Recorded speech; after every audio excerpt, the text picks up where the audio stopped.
Assalamualaikum warahmatullahi wabarakatuh. Saya Nabila Yuliana Nasution, mahasiswa semester 6 dari mata kuliah Gizi Klinik Komprehensif dengan NIM 18050251187. Dalam video ini saya akan membuat menu untuk ibu hamil KEK. Menunya itu ada menu sarapan dan juga makan malam. Untuk sarapannya saya memilih menu puding kacang hijau, dan juga untuk makan malamnya saya memilih tumis kangkung, nasi putih, dan juga telur balado serta buahnya ada buah pepaya. Untuk alasan saya memilih menunya nanti akan dijelaskan pada bab terakhir setelah saya selesai memasak, yaitu ada prinsip makanannya, prinsip dietnya, dan kenapa saya memilih makanan tersebut. Terima kasih.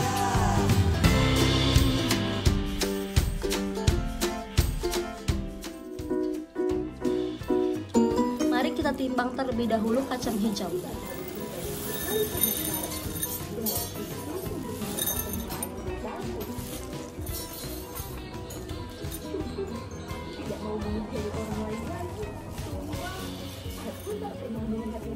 Bahan selanjutnya adalah gula pasir. Gula pasir yang dibutuhkan seberat 26 gram atau 2 penutup. Sarapan makanan terpenting dalam sehari. Selamat pagi, Lana. Dia bisa kacangnya buat-buat. Serius? Selanjutnya yaitu santan. Santan diperlukan seberat 40 gram. Hei, serealku kenapa? Aku kan cuma jajan sebentar. Itulah gulanya kelas. Berikut santan seberat 40 gram. Ini adalah bahan-bahan yang diperlukan dalam membuat puding kacang hijau. Di antaranya ada agar-agar, vanila ekstrak sebagai penambah aroma, santan, gula, dan juga kacang hijau tentunya. Langkah pertama yang harus dilakukan adalah masukkan kacang hijau yang sudah dicuci bersih dengan air ke dalam air mendidih. Di sini saya menggunakan teknik 5:30:7, di mana kacang hijau akan saya rebus selama 5 menit, lalu saya diamkan selama 30 menit, dan akan saya rebus lagi selama 7 menit. Hal ini akan membuat kacang hijau menjadi empuk. Masukkan air secukupnya ke dalam panci, lalu berikan bubuk agar juga secukupnya. Di sini saya memasukkan kurang lebih 1/4 bungkus dari agar-agar. Lalu kita masukkan santan yang sudah kita timbang.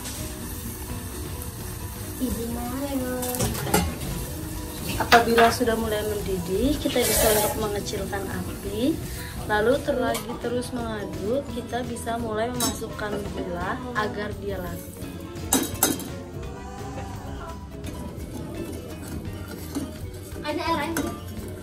Kita masak larutan ini hingga mendidih, lalu kita masukkan kacang hijau yang sudah kita rebus. Tambahkan sedikit vanila ekstrak untuk penambah aroma. Lalu kita tinggal masak hingga agar-agarnya mendidih. Sambil menunggu mendidih, kita bisa sambil mengaduk-aduk adonannya. Seperti ini. Bisa melakukan gerakan memutar.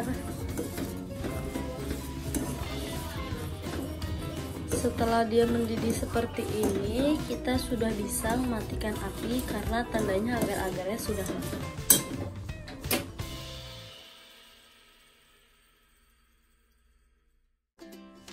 Langkah pertama dalam membuat telur balado adalah panaskan airnya. Nah, selagi menunggu panaskan air, kita bisa menimbang bahan yang lain yang perlu dipersiapkan. Setelah airnya mendidih, kita bisa memasukkan telurnya untuk direbus.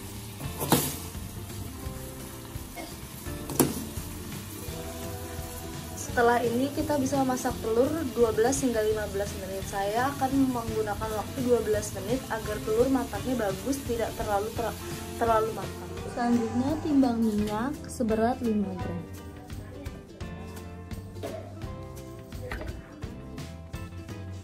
Berikut tampilan minyak 5 gram.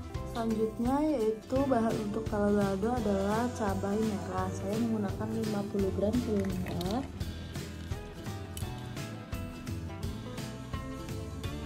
kurang lebih satu segini cabai merah 50. Untuk membuat telur balado, setelah saya sudah merebus telur, langkah selanjutnya yaitu memblender bumbu halusnya. Di sini saya menggunakan 50 gram cabai dan juga tambahan 1 siung bawang merah dan juga 1 siung bawang putih serta minyak 5 gram. Tinggal kita masukkan seluruh bahannya ke dalam blender.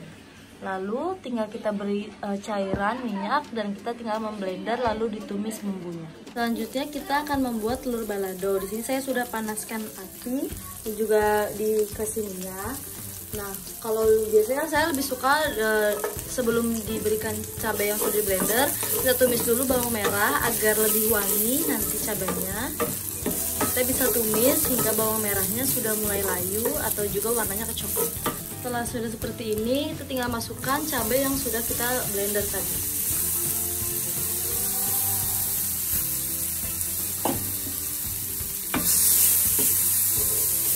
Kita bisa menambahkan sedikit air sebagai liquidnya. Lalu kita aduk-aduk lagi.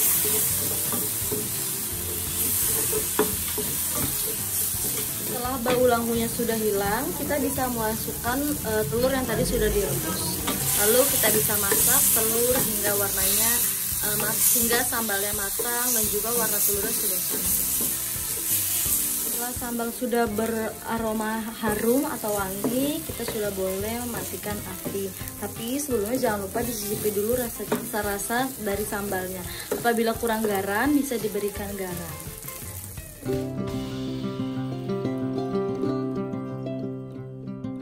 Pertama, membuat tumis kangkung. Yang pertama, kita timbang terlebih dahulu seluruh bahan yang diperlukan. Di sini saya memerlukan 50 gram kangkung. Kangkung yang saya gunakan udah saya cuci bersih dan juga sudah dipitili. Berikut pengambilan kangkung 50 gram kurang lebih 1 mangkuk. Selanjutnya, timbang minyak seberat 5 gram.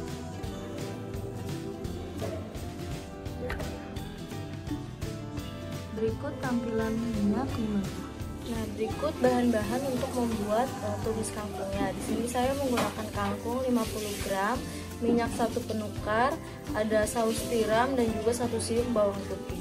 Baik, untuk menumis kangkungnya, pertama-tama kita nyalakan api dan juga masukkan minyak yang tadi sudah ditimbang. Kita tunggu sampai minyaknya panas. Kita bisa masukkan bawang putih. Lalu kita tumis hingga harum atau dia layu. Setelahnya kita masukkan kangkung, lalu kita aduk-aduk.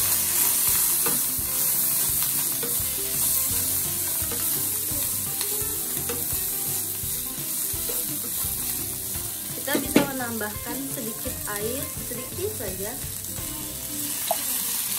Setelah kangkungnya mulai layu, kita bisa tambahkan saus tiram.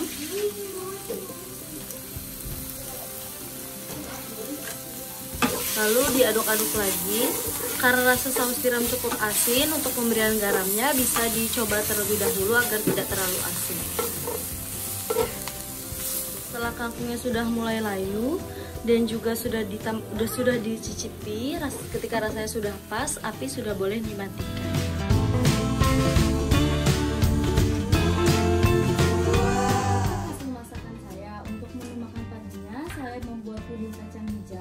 Sementara untuk makan siangnya ada tumis kangkung, nasi putih, telur balado, dan juga untuk buahnya ada buah pepaya. Nah, untuk alasannya kenapa untuk makan pagi saya memilih puding kacang hijau, karena ibu hamil itu mengalami mual di pagi hari. Jadi saya memilih makanan yang mudah dicerna oleh ibunya, sehingga ibunya bisa mengkonsumsinya dengan mudah. Setelah itu saya juga sengaja membagi 2 porsi kecil-kecil seperti ini supaya ibunya tidak mual. Jadi ibunya bisa mengkonsumsi 1 dulu, 1 lagi sebentar lagi untuk menghindari kemuntahan.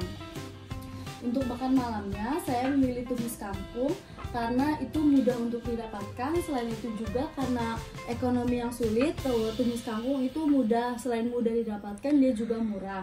Nah, untuk telur juga seperti itu, selain dia tinggi akan protein, dia juga mudah didapatkan dan juga harganya yang relatif murah.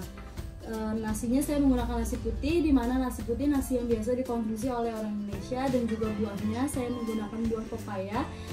Alasannya karena buah pepaya itu mudah untuk didapatkan. Selain itu juga buah pepaya untuk harganya relatif lebih murah daripada buah-buah yang lain. Untuk prinsip diet pada ibu hamil KEK sebenarnya tidak banyak.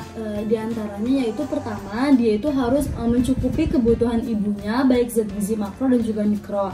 Hal itu karena kan ibunya KEK atau kekurangan energi kronis, jadi perlu untuk dicukupi kebutuhan ibunya. Selain itu juga jangan lupa menambahkan kebutuhan selama trimester ibu hamil. Karena di sini saya trimester pertama, jadi ini sudah saya tambahkan dengan kebutuhan dari trimester pertama berdasarkan AKG tahun 2019. Selain itu juga cukup dari Fe atau zat besinya, karena ibu hamil memerlukan zat besi atau Fe. Selain itu juga prinsip diet ibu hamil yaitu adalah jangan lupa. Dan prinsip yang terakhir yaitu cukup vitamin dan juga mineral pada ibu hamil. Untuk kandungan gizinya, dari satu porsi puding kacang hijau ini atau 2 mangkok kecil ini terkandung 300 kilokalori, 10 gram protein, 11 gram lemak, dan juga 38 gram karbohidrat. Selain itu, karena ini menu untuk ibu hamil, di dalam menu ini terkandung 1,5 mg zat besi atau Fe. Untuk menu makan malamnya, di sini terdapat nasi 100 gram atau 1 penukar, kangkung 50 gram, telur 2 butir, cabai merah 50 gram, dan juga pepaya 110 gram atau 1 penukar. Untuk kandungan energi dalam satu menu makan malam ini terkandung 500 kilokalori, sementara untuk proteinnya 19 gram, lemaknya 20 gram, dan juga 57 gram karbohidrat. Dalam satu menu ini untuk kandungan zat besi atau Fe-nya terkandung 5 mg Fe.